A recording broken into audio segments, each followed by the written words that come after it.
peso da luz e a teia da vida.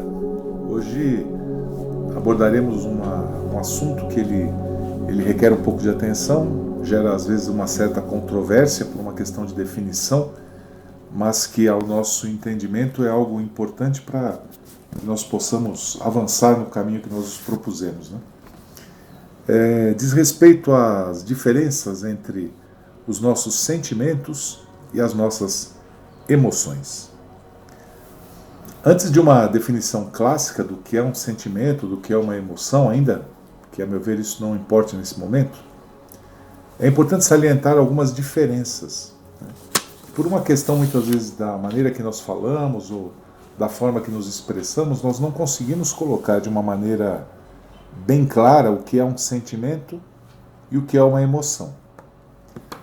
Para nós vamos partir de um princípio que é, e vamos mastigar ele um pouco aqui hoje durante a nossa conversa, sentimentos e emoções. As nossas emoções fluem do nosso plexo solar para baixo.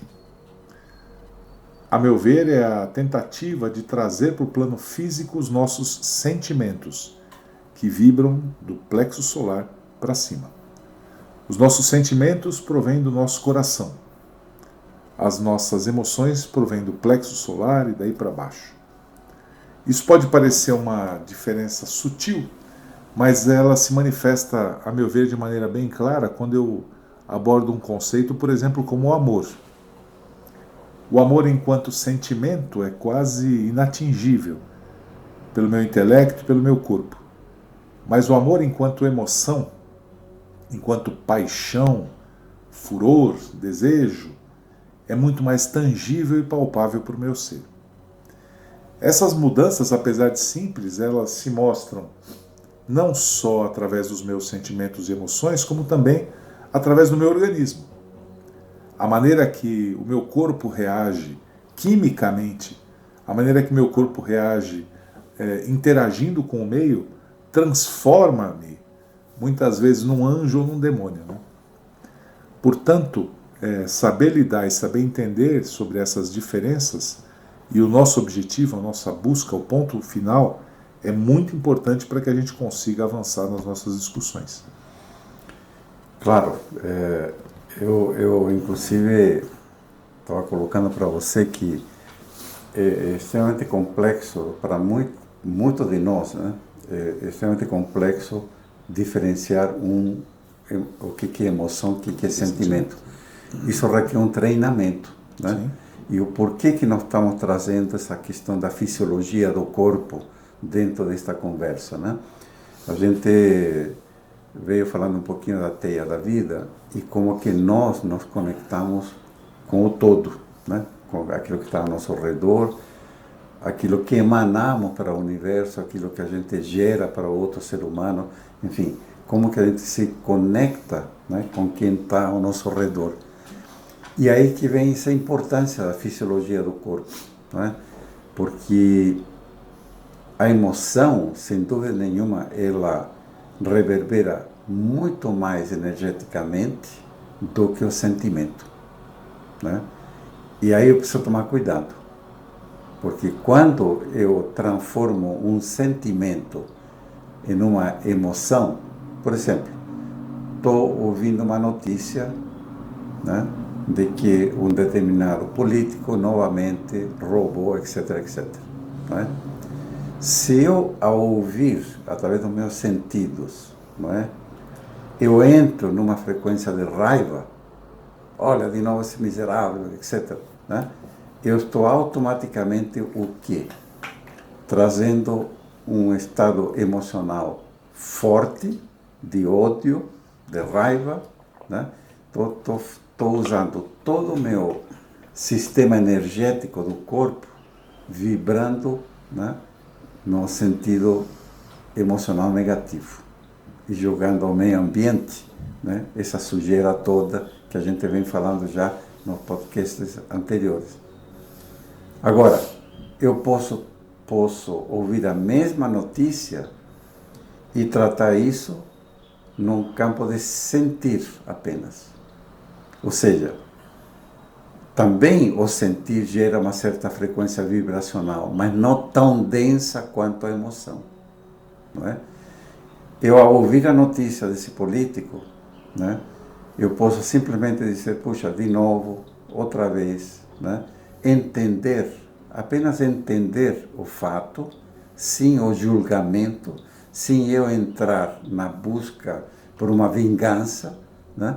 Então eu estou ficando na parte superior do meu sistema energético, apenas entendendo uma situação, sem entrar no julgamento e sem entrar na frequência vibracional densa, né?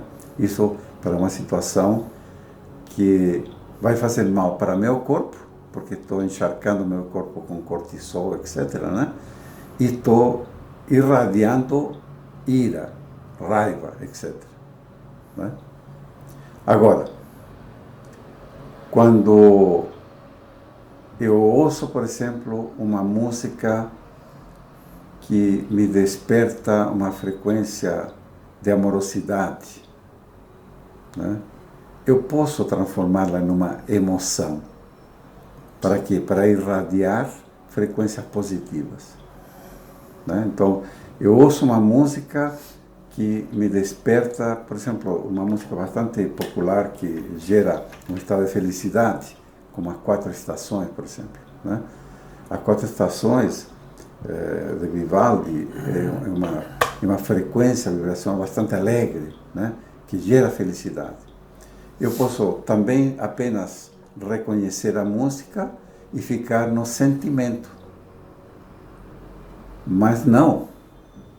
Eu posso também internalizá-la ao ponto que meu corpo inteiro se alegra com isto. Estou transformando isto em um estado de felicidade corporal. Eu estou irradiando uma frequência vibracional de alegria e positiva para o meio ambiente, né? É por isso que nós estamos trazendo essa questão da diferença entre sentimento e emoções, para que a gente irradie coisas positivas para o meio e elimine de jogar coisas negativas para o meio, para as outras pessoas. Até porque tanto a emoção quanto o sentimento acaba nos arrastando, né? Se você imagina alguém tomado de cólera, uma situação social qualquer em que você explode em cólera, é algo irracional e que mobiliza 100% da sua capacidade física. 100%. Você não enxerga mais nada. Você fica completamente absorvido, tamanho a intensidade da emoção. Por outro lado, o sentimento vai fazer a mesma coisa também. Por isso que talvez seja difícil quando eu falo ou leio um texto que refira-se, por exemplo, sobre a compaixão. Eu não sei o que é compaixão. É um sentimento de amorosidade tão grande que extravasa o meu ser, que ao mesmo tempo torna-se uno com você, em que você e eu somos um. E você é tão importante quanto eu, talvez até mais do que eu. É difícil a gente passar por um sentimento desse, muito difícil. Então, exatamente pela dificuldade que nós temos em lidar com os nossos sentimentos, emulamos as emoções que temos. É como se fosse um simulacro, né? Não é a coisa, mas lembra a coisa. A paixão não é o amor, mas ele lembra a coisa, né? O desejo não é o amor, mas ele lembra a coisa também. Então, a dificuldade primeira é a gente entender que existe essa divisão em que aquilo que nós chamamos de sentimentos estão num grau talvez um pouco mais elevado que as nossas emoções, e que quando nos referimos à coisa, não necessariamente é aquela coisa. Então, pegando o exemplo que você usou, no caso de um julgamento, o juiz, ele não pode ficar envolvido com as emoções daquilo que ele está julgando. Ele tem que se ligar ao sentimento, a uma visão maior. Se ele se prende às emoções, acabou o julgamento. Só que a audiência, que é desprovida dessa sensação de ter que julgar alguém, ela grita o quê? Justiça, justiça, justiça. ela não está gritando justiça, ela tá gritando vingança. Mata o cara, ódio, raiva, angústia, desespero. Isso são emoções. Mesmo eu falando que é justiça. Nesse caso negativo, talvez o sentimento está muito mais ligado ao entendimento da situação e a emoção está ligada ao julgamento da situação. Exatamente. Né? E queria te colocar o seguinte, no aspecto da compaixão, eu acho que aí o que o budista explica a respeito é bastante pertinente a gente colocar, porque quando ele fala em compaixão, ele arremete a entender a situação em que a pessoa está passando e você agir para ajudar essa pessoa a sair da situação que está. E não a chorar junto. Né? Perfeito. O que o budismo coloca no sentido de compaixão é você entender e agir para tirar a pessoa da situação nefasta que está. Entrar na emoção da compaixão é você sentar no chão e chorar junto com ela. E aí não cresce em nada. Não, exatamente. Né? Você entrou no mimetismo, você entrou num estado de sofrimento junto com esse ser. Isso não é compaixão. E aí denota uma situação que nós tínhamos conversado anteriormente, que é aonde que eu me coloco, né, nisso, né? Porque, usando esse exemplo que você falou agora, se eu percebo uma situação de sofrimento e eu me aproximo, quando eu me aproximo da sensação de sofrimento, se eu agir com emoção, eu vou sentar e vou chorar. Isso. Aí torna essa emoção que eu vou começar a expressar, para mim passa a ter uma conotação negativa. A melhor forma é que eu tente me conectar ao sentimento. Exatamente. Porque aí eu consigo ajudar. Exatamente. Com isso eu não estou falando que a emoção é ruim ou boa, e nem que o sentimento é ruim ou bom. Veja, é uma questão de perspectiva, isso é importante a gente frisar, né? Se eu percebo que eu estou me envolvendo numa emoção mais densa, o ideal é que eu me afaste e tenha lucidez sobre isso. E aí sim me volte para o sentimento que aquilo origina. Mas depende se a situação é positiva ou negativa. Perfeito. Né? Porque se for negativa, claro, eu não quero entrar na emoção porque vou vibrar em um estado de julgamento pesado. Claro. Mas se for de alegria, amorosidade, talvez valha a pena entrar na emoção para poder irradiar com mais potência essa energia para o cosmos. Porque Perfeito. o que nós queremos? Nós queremos contaminar o ambiente com coisas positivas. Sim. Né? Então veja a importância de saber o que é sentimento e o que é emoção frente às leis cósmicas. Sim. Percebe? Então assim, a gente pode ser um fator de irradiação positiva, é isso que nós queremos, é isso que nós buscamos, de energia positiva. E eu posso usar, dependendo da situação, apenas meu sentimento para entender e ficar num estado de neutralidade superior, de entendimento superior sem julgar, ou entrar num estado mais profundo de vibração, porém, o que me interessa é vibrar positivamente e não negativamente para contaminar o meio. Né? Talvez valha a pena a gente pegar como exemplo, eu posso pegar uma figura pública como o Gandhi. Né? Porque o Gandhi, em determinado momento, ele se volta. Ele era um advogado, casado, né?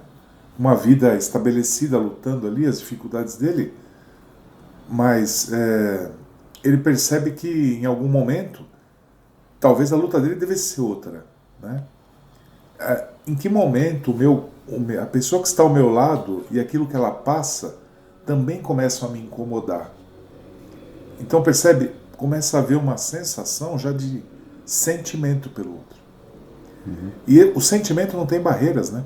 Por isso que, para ele, ajudar o vizinho ou ajudar a Índia inteira é a mesma coisa. Claro. Mas olha a potência que isso gerou. Só que para que isso se manifeste no plano físico, ele vai passar pela emoção.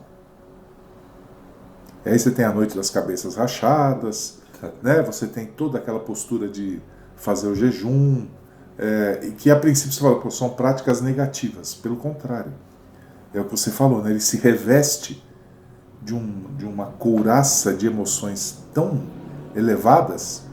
Veja, a emoção tornou-se algo elevado. Exatamente isso. Mas existe essa diferença. Existe diferença de um para o outro. Eu vou colocar um outro exemplo que talvez nos ajude a entender bem essa questão. Vamos focar um pouco no medo. O medo, ele pode ser um sentimento, pode ser uma emoção, né? Então imagina que eu estou em casa com 6 crianças ao meu redor e vem uma tormenta tropical, chuva intensa e trovões, não é? Sim. Muito bem. A criançada, o que vai acontecer? Medo. Medo. Né? Vai começar a chorar, né? Ou seja, alterou a palpitação do coração, respiração, não é? Paralisia corporal, não é? Agora, eu como adulto, eu posso também ter esse mesmo estado, e imagina, eu vou irradiar e vou amplificar aquilo que a criança está, vai virar um pandemônio. Literalmente. Literalmente, né? Mas eu posso trabalhar no nível de sentimentos, que é dizer, de fato, é uma tormenta forte, né? Os raios são descargas elétricas, nós estamos aqui dentro protegidos. Veja, eu estou fazendo uma análise de entender uma situação que está acontecendo, e esse fato de explicar o que está acontecendo, eu não entrar no pânico, que seria entrar na emoção, né? Se eu ficar no estado de sentimento, eu posso acalmar o grupo. Sim. Apenas explicando e irradiando o quê? Um estado de serenidade por entender o fenômeno como um todo. Então, veja, uma mesma situação, eu posso trabalhar a nível de sentimentos, ou a nível emocional, né? Contaminando o meio ambiente. A gente já vê claramente que num grupo, quando uma pessoa entra num estado emocional profundo, ela contamina os outros. Sem dúvida. Né? Agora, se o líder, quem está numa posição de formar opinião, manter a serenidade e se manter no estado de entender toda a situação, pode acalmar todo o grupo. Veja a diferença, exatamente o que nós estamos querendo dizer, né? Quando dizemos qual é o sentido da gente buscar a luz espiritual. É a gente se manter num estado vibracional positivo. Esse é o ponto que é importante, eu acho que talvez caiba até uma colocação aí.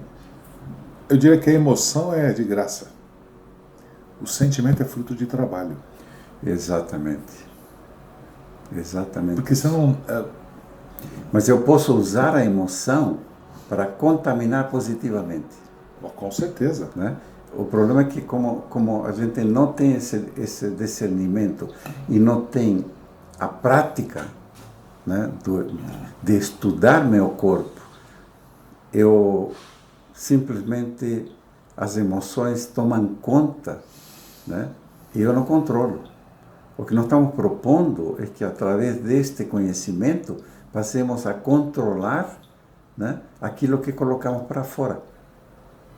Porque é um exercício. Percebe? É questão da gente começar a se conhecer. Porque raiva, alegria, medos, tudo isso eu posso trabalhar nos 2 níveis. Sim. Né? A raiva em si, ela pode se manifestar a nível de violência, de querer vingança, né? Que já é mais do que raiva, né? Opa. Agora, eu posso simplesmente entender que a situação é crítica e simplesmente dizer, olha, Sim, a pessoa até merece isso, porém, nós temos que manter a calma, temos que manter em outro nível. Percebe? Eu posso trabalhar a nível de simplesmente reconhecer e explicar, e não entrar no estado vibracional, né? É isso que nós estamos buscando, sermos donos do nosso comportamento e não estar à mercê, né, do nosso corpo, dos nossos pulsos egoicos, né? É isso que nós estamos, quando dizemos queremos buscar a luz espiritual, é justamente ser conscientes, agir de forma consciente. É um exercício, viu? É um exercício, mas talvez ele comece por exercitar as nossas emoções. Quando você... porque os sentimentos, eu creio que eles ficam num campo, talvez por ser muito mais sutil, é difícil até a compreensão e o acesso. Já as nossas emoções, não. Né? Como é que eu educo a minha emoção? Através da educação do meu pensamento. Sim. Né? Quantas horas do dia eu passo reclamando dentro da minha cabeça? Né? Quantas horas... É óbvio, é aquela história dos dois cachorros. Né? O bom e o mal. O que vai sobreviver é aquele que você der de comer. Então você passa a maior parte do tempo pensando sobre como você é infeliz. Né? Por que o fulano me deixou? Ou porque... Então você está criando uma massa crítica e alimentando um cachorro que vai acabar te engolindo. Então, mas é importante estar atento e criar essa consciência corporal. Sem dúvida. Né? Saber quando que uma situação dessa está alterando minha respiração. Ah, sim. Quando que está aumentando minha palpitação. Quando que está aumentando o calor no meu rosto. Né? São sintomas de que eu estou somatizando a emoção fortemente. Quer dizer, trazendo para o corpo físico isso. Exatamente. Que, se você ler um texto, qualquer texto sobre medicina chinesa, por exemplo, a medicina chinesa é absolutamente clara. Qualquer doença, desde que obviamente não seja algo que você comeu a maionese estragada, né? Então, tirando a maionese estragada, qualquer outra doença é fruto das suas emoções. Exato. Porque você, exatamente pela somatização, você traz para o seu corpo físico e fica alimentando aquilo de maneira constante. É como você falar para a moça que ela é feia e ela acreditar. Então, a partir do instante que ela acha que ela é feia, ela vai criar uma estrutura em volta dela de autoproteção, de quilos de maquiagem, de roupas, etc., para que ela se disfarce dela mesma. Claro. Isso tem um custo energético, isso tem um custo emocional muito alto e que vai invariavelmente repercutir na estrutura física dela. Como exemplo, porque isso a gente pode falar em qualquer estrutura. Porque querendo ou não, estamos todos aqui, todos nós temos emoção. Nós nos emocionamos, né? Eu acho que a grande importância é perceber que existe uma diferença entre eles. Além disso, é perceber que é possível trabalhar as emoções, muitas vezes para que elas canalizem os nossos sentimentos e potencializem de maneira positiva a nossa volta. Isso. Eu acho que essa é a grande chave, né? E que a manutenção do nosso pensamento talvez seja a primeira coisa que a gente pode fazer para começar a controlar um pouco, né? Reduzir um pouco essa questão de julgamento, que é muito elevada. E o julgamento negativo, principalmente, claro, né? A gente o tempo inteiro... Isso requer um treinamento e um estado de consciência, né? Que é o que nós estamos buscando, expandir nossa consciência. A gente, logo depois nós vamos entrar um pouquinho mais profundo na fisiologia do sistema simpático e parasimpático, né? Que justamente vai completar este raciocínio do sentimento e emoção, né?